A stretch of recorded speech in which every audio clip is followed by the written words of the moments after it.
नमस्कार। आज के इस विश्लेषण में सीधे मुद्दे की बात करते हैं। जब लोकतंत्र यानी डेमोक्रेसी की बात होती है तो दिमाग में सबसे पहले क्या आता है? शायद वो लंबी लंबी वोटिंग लाइनें, जोर शोर से होता चुनाव प्रचार या फिर कोई पसंदीदा नेता, है ना?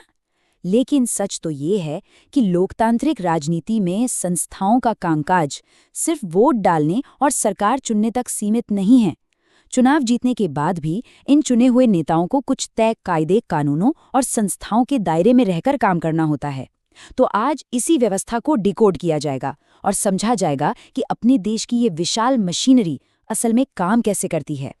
ठीक है, तो चलिए इसे थोड़ा और गहराई से समझते हैं। हम सब ने पर्दे पर वो मशहूर फिल्म तो जरूर देखी होगी जहां हीरो एक दिन के लिए मुख्यमंत्री बनता है और बूम, रातों रात पूरे राज्य का सिस्टम बदल देता है। देखने में तो बहुत मजा आता है, खूब तालियां भी बजती हैं, लेकिन क्या असल जिंदगी में ऐसा होना सेफ है? बिल्कुल नहीं। जरा सोचिए, एक ऐसा इंसान जो बिना किसी रोक टोक के, बिना किसी नियम के अकेले सारे फैसले ले रहा हो, वो असल में एक बहुत बड़ा खतरा है। बिना संस्थाओं के एक अकेले इंसान का राज पलक झपकते ही तानाशाही में बदल सकता है। इसीलिए कोई भी मंत्री एक दिन में चुटकी बजाकर सब कुछ नहीं बदल सकता। और जानते हैं, ये हमारे लोकतंत्र की कमजोरी नहीं, बल्कि उसकी सबसे बड़ी ताकत है। तो आज के इस विश्लेषण का एजेंडा बिल्कुल साफ है। इन 5 अहम बिंदुओं पर बात होगी। चुनावों से परे लोकतंत्र का असली मतलब, हमारे 3 मुख्य राजनीतिक स्तंभ, कार्यपालिका का बारीकी से विश्लेषण, सरकारी काम में होने वाली देरी को देखने का एक नया नजरिया और आखिर में एक सरकारी आदेश के पास होने की पूरी यात्रा। और ये बात इस तस्वीर से बहुत ही शानदार तरीके से साफ हो जाती है। चुनाव आयोग की ये भव्य झांकी देखकर याद आता है कि यार, वोट देना बेशक लोकतंत्र का एक बहुत ही खूबसूरत हिस्सा है, लेकिन जो असली मेहनत है ना, जिसे हेवी लिफ्टिंग कहते हैं, वो चुनाव खत्म होने के बाद शुरू होती है। ये असली काम उन नियमों और संस्थाओं के भीतर होता है जो हर दिन लगातार पर्दे के पीछे रहकर देश को चलाते हैं। तो जब हम संस्थाओं के कामकाज की बात करते हैं तो इसका असल मतलब क्या है?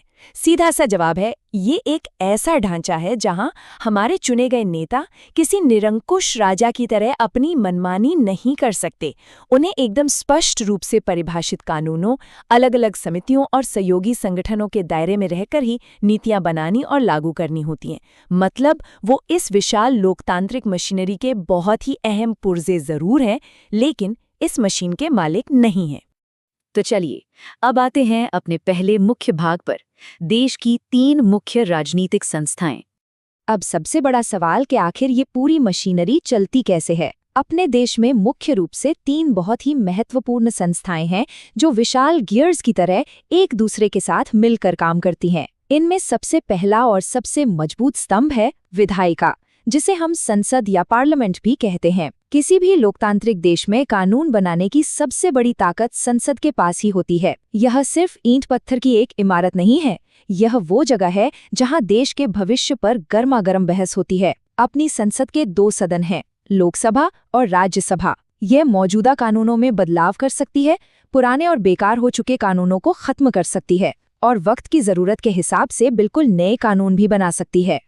इसके बाद आता है दूसरा अहम स्तंभ, हमारी न्यायपालिका, जिसमें सुप्रीम कोर्ट यानी सर्वोच्च न्यायालय सबसे ऊपर है। इसे आप पूरे लोकतंत्र का अल्टीमेट रेफरी मान सकते हैं। जब भी कभी नागरिकों के बीच या फिर नागरिकों और सरकार के बीच कोई बड़ा विवाद खड़ा हो जाता है, तो न्यायपालिका ही वो एकदम स्वतंत्र संस्था है जहां आखिरी फैसला होता है। इसका काम ये पक्का करना है कि देश का हर एक कानून, हर एक कदम हमारे संविधान के दायरे में ही रहे। अब बढ़ते हैं दूसरे भाग की तरफ, कार्यपालिका और उसके प्रमुख अंग। देखिए, विधायिका ने कानून बना दिया और न्यायपालिका उसे परखने के लिए मौजूद है, लेकिन उन कागजी फैसलों को असलियत में जमीन पर उतारने का काम कार्यपालिका का ही होता है।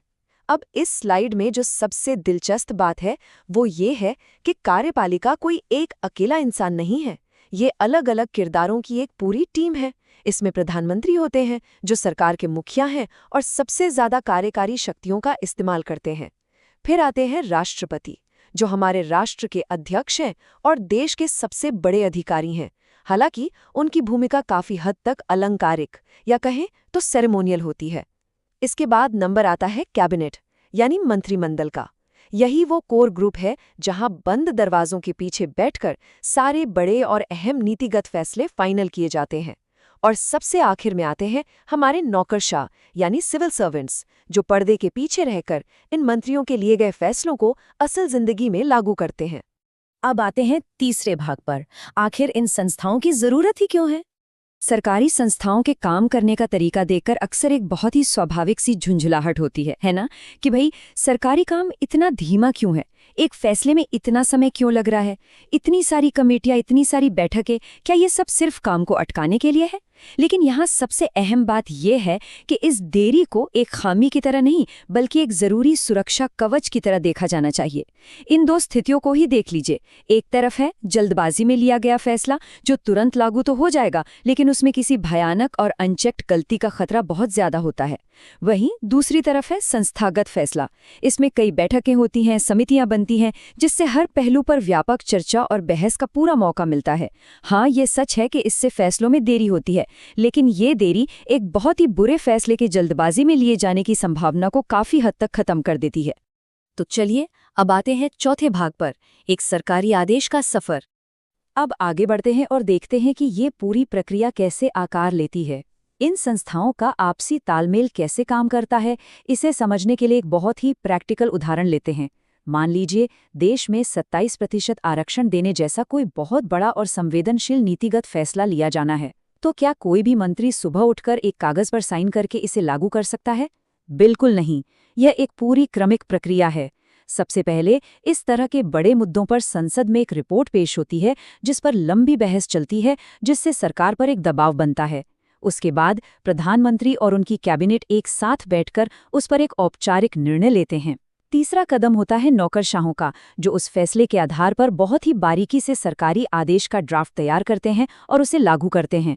और अंत में अगर उस फैसले पर कोई कानूनी विवाद खड़ा होता है तो मामला सुप्रीम कोर्ट के पास जाता है, जो यह तय करता है कि वह फैसला कानूनी रूप से पूरी तरह सही है या नहीं है।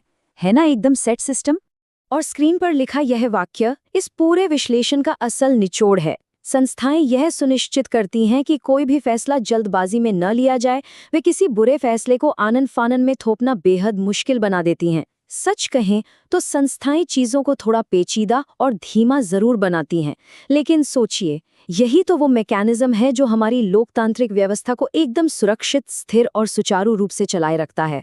तो इस विश्लेषण के अंत में एक बहुत ही गहरा सवाल सोचने पर मजबूर करता है।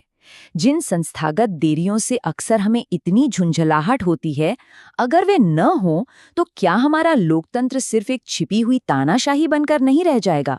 जरा सोचिएगा इस बारे में।